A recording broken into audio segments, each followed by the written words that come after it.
Tihemetsa mees Viktor Ilves on vägivaldne. Muide, ta ei tee sellest ise ka saladust. Ma panen sulle ka praegu nuga sisse, kui tahad. Alati võib proovida.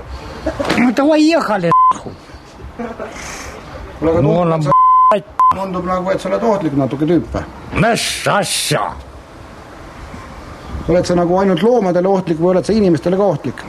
Ma olen Ilves ja ma olen jõhali. Saatus on teda ka vanglasse viinud.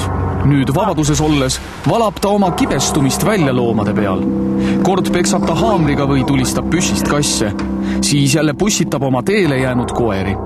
Eriline viha on tal naabri koera Tipa vastu. Kas koerad mäletavad oma kutsikapõlve ja peavad haiget teinud inimese vastu vimma? Viktori ja Tipa tüli algas paar aastat tagasi, kui purjus mees kutsikat malakaga lõi.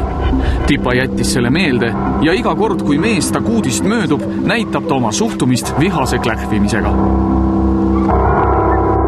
Viktor on teda juba 2 korda pussitanud. Aga nuga oli suur või väike või milline?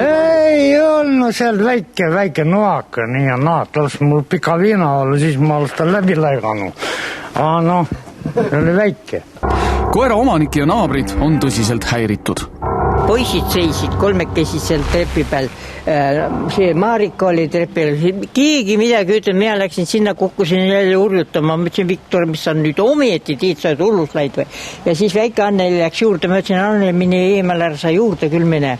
Ja siis kuulas, siis viskas, pussitas veel ühe korra, siis viskas sinna sammusse, ma ei tea, kust see noab, võttis ratta pani minema.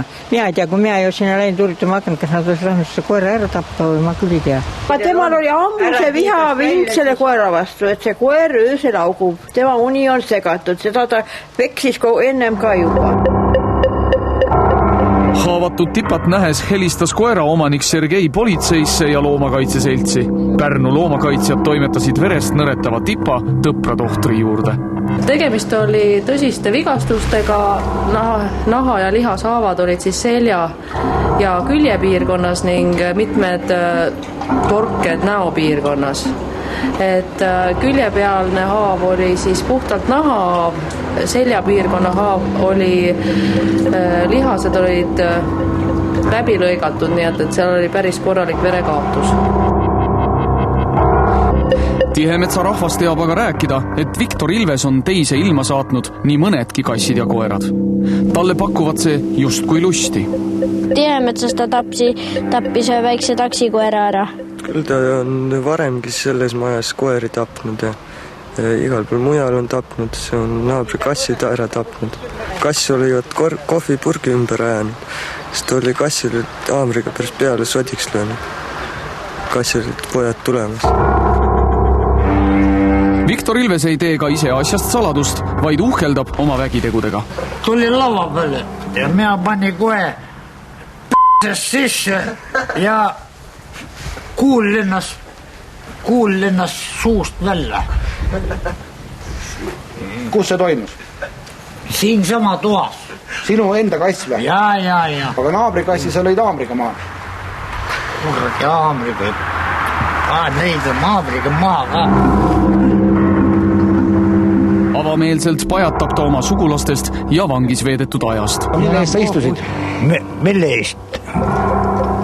Löömise eest. Tulti mulle kallale ja... Tipa pussitamise pärast alustati Viktor Ilvese vastu kriminaalmenetlust karistusseadustiku paragrahvi järgi, mis käsitleb looma julma kohtlemist. Viga saanud koer toimetati Pärnu kodutute loomade varjupaika ja on loomakaitsjate hoole all.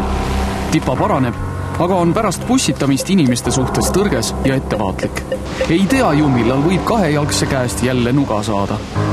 Milline karistus ootab aga Viktor Ilvest? Ma olin seal, kui politsei välja tuli, mis me tal teha saame, ega loomatapmise pärast keegi ta vangi pane. Meie teeme protokolli, see on meie tegemine ja muud meil ei ole midagi teha.